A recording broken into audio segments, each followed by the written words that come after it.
ano po ang chairman sa Northern Luzon. Nagsisigaw kayo ng awan natin. Kung magkakaganda natin sa kakay, sige, mag-aaral natin kayo.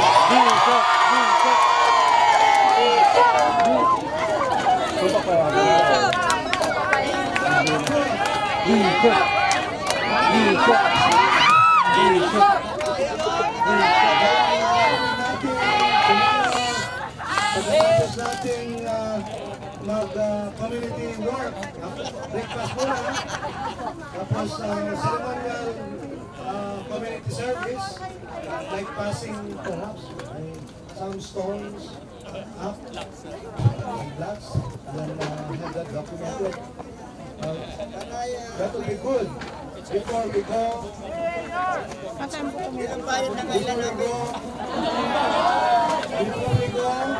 Island High!